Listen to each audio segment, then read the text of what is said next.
Most people think the danger starts when a covert narcissist finally reveals themselves. They think the hard part is the unmasking. Like, once you see it, the worst is behind you. That belief isn't just wrong. It's exactly what the covert narcissist is counting on. What happens after is often more dangerous than what came before. Every narcissist hides behind what psychologists call a false self. But with covert narcissists, that mask is something else entirely. It's built to look humble, sensitive, even a little wounded. Think about that for a second. An overt narcissist walks into a room and you feel it immediately. The arrogance, the entitlement. Something in your body picks it up before your brain even has words for it. But the covert narcissist, they walk in looking like the most emotionally aware, self-sacrificing, quietly suffering person you've ever encountered. And you don't feel threatened. You feel something closer to relief. Like you finally found someone who actually gets it, gets you. That feeling isn't an accident. Love bombing creates the lens through which you see them. It's deception from day one. But with the covert type, it runs so much deeper than most people realize. Because they're not just lying about who they are. They're offering you a version of yourself that feels finally, completely understood. They study what you're longing for, and they become it.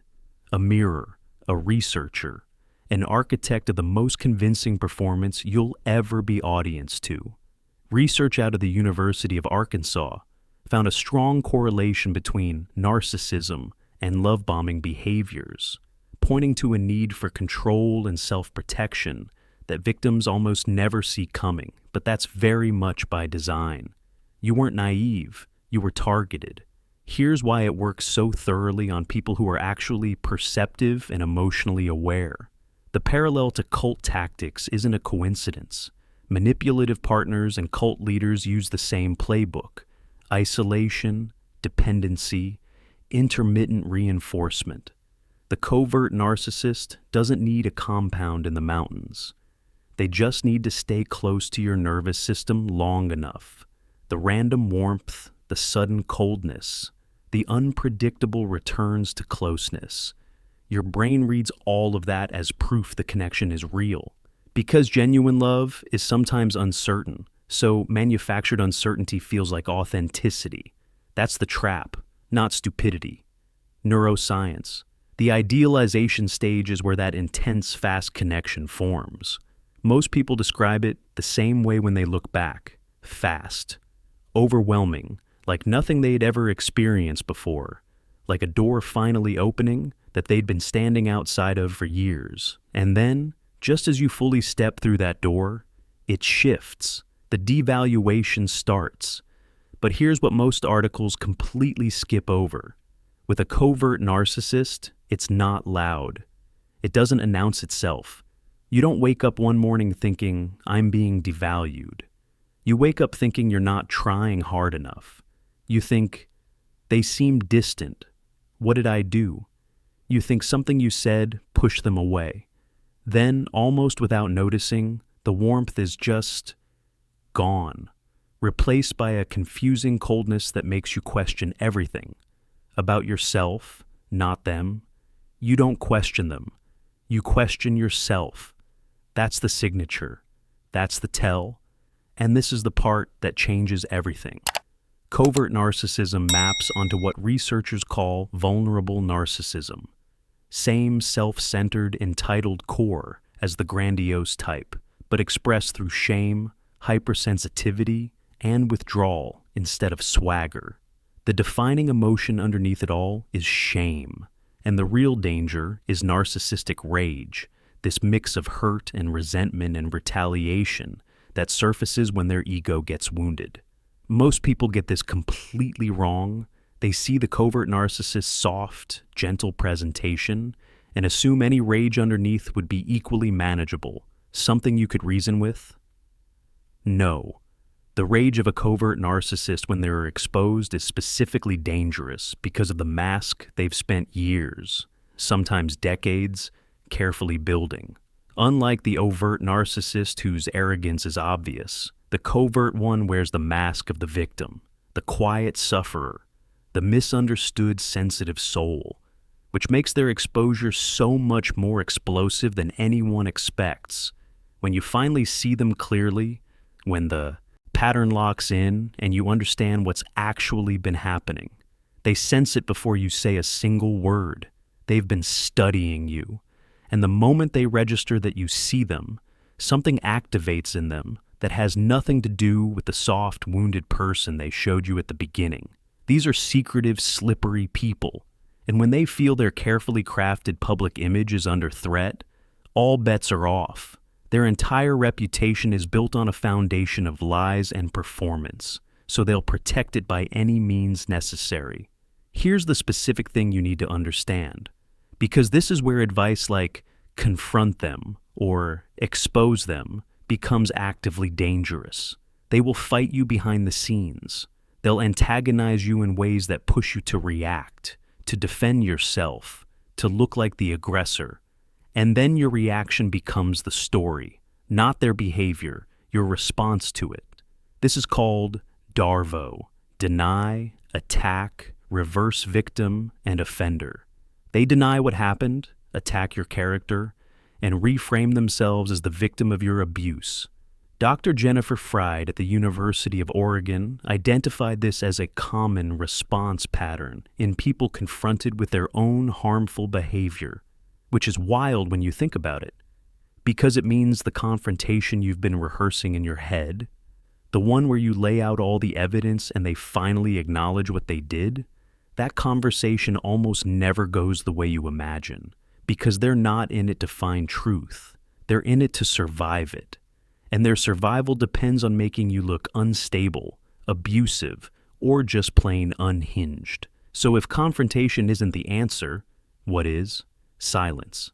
Strategic, deliberate, undramatic silence. Identify what you're dealing with. Make a quiet exit plan. Execute it without drama, without big confrontational speeches, and be prepared for a passive-aggressive battle designed to make them look like the victim and you like the villain. I want to sit with that for a second because it feels deeply unfair. And it is.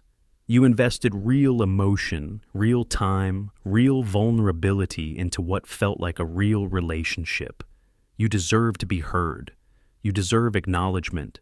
You deserve the conversation that was never actually available to you. But here's the truth. Demanding that acknowledgement from someone who built an entire false self, specifically to avoid that kind of honesty, isn't a conversation. It's walking into their arena. And their arena is the one place they're designed to win. The danger escalates when you try to leave. That's the finding. Not before you see them. After you see them clearly. After you signal you're done. And the danger doesn't look like what you'd expect. It's not usually physical. It plays out as financial manipulation, reputation sabotage, legal warfare, psychological terror, social isolation. Slow. Really slow, corrosive. Here's what makes this specific type of abuse so hard to explain to people who haven't lived it. The attacks are often invisible to outsiders and sometimes even to therapists who aren't familiar with covert abuse dynamics. So, when you try to describe what's been done to you, you end up looking like the one who can't let go, the obsessive one, the unstable one, because the covert narcissist was already there before you. They already planted those seeds, quietly, behind the scenes, while still playing the role of the wounded, gentle person who tried so hard to make things work. They preemptively contact your mutual friends, your family, your colleagues, to destroy your credibility before you've said a word. That's why you run. And that's why you run quietly. Not because you're weak, not because you're wrong, not because the truth doesn't matter, but because you understand the terrain now. Their entire identity depends on the public narrative about who they are, and they will unleash everything to protect it. You won't win that war by fighting loudly on their terms. You win by refusing to fight at all, by removing your energy, your presence, your reaction from the equation. Because without your reaction, they have nothing to work with. Their whole strategy depends on pulling a response out of you they can use to rewrite the story. Silence is not defeat. Silence is the one move they can't counter. There's research showing that narcissists can experience what's called a narcissistic collapse when they sense a humiliating public failure coming. Without the prop of their grandiosity, they sink into shame-based depression. But that's their internal journey, not yours. Your only job now is to protect yourself while they deal with the consequences of their own architecture. Psychologist Phoebe Cramer's research showed that narcissists often came from parenting that was either coldly neglectful or critically controlling, the kind that makes someone terrified to show real need for fear of being shamed for it. There's a real wound underneath all of this, but it was never your wound to carry. You spent the relationship carrying their shame without even knowing it. That ends now. Here's what the exit actually looks like when you do it right. Don't argue. Don't go public. Don't try to prove your point. Don't explain yourself. Don't write that long message you've been composing in your head at 2 a.m. And don't give them the closure conversation, because that conversation isn't for your healing. It's for theirs. It's a final opportunity to re-regulate using your emotional energy as fuel. Plan quietly. Move deliberately. Let your behavior say what your words never could. A lot of survivors develop what psychologists describe as an internalized punishing voice, an echo of the critical partner that keeps the abuse going long after the relationship ends. You hear their voice telling you, you're not enough, not lovable, not worthy. That inner critic can paralyze you for years. But that voice isn't yours. It was installed, and it can be uninstalled. That work begins the moment you stop feeding the system that created it. You were never the problem they told you that you were. You were the supply that kept a broken architecture standing. And the moment you withdraw that supply, the architecture is no longer your concern. The counterfeit relationship ends the same way it was built, without the full truth on the table. Not because truth doesn't matter, but because truth requires two people capable of holding it. And the person across from you was never that person. Not because they're uniquely evil, but because they're genuinely incapable of it without work they've never chosen to do. That realization is not small. Grieve it properly. The relationship wasn't real, but your feelings inside it were. That distinction matters for healing. What happened to you was real. The person you believed you were falling for was a construction. Brilliant, detailed, convincing, but a construction. And here's the last thing I want to leave with you, because this is the part that'll either set you free or keep you stuck for another year, trying to make sense of something that was never designed to make sense. You didn't fail to see through the mask faster. Covert narcissists are genuinely skilled at this. Actors, humanitarians, politicians, beloved community members who are secretly calculating and vindictive beneath the surface. They create an entire illusion of selflessness while quietly benefiting from the status it gives them. This isn't amateur behavior. It's a lifetime of refined performance built from deep psychological need. You weren't fooled because you were foolish. You were targeted because you were open. You stayed because your nervous system was deliberately kept off balance. That's not weakness. That's the documented mechanism. Now you see it, and once you see it, you know what to do. Run, but quietly. Leave no forwarding address for their chaos to follow you. Build your life in the silence they didn't see coming, and let that silence, that clean, unbothered, unbuyable silence, be the only answer they ever get. Because that's the one thing a covert narcissist was never built to outlast: your peace.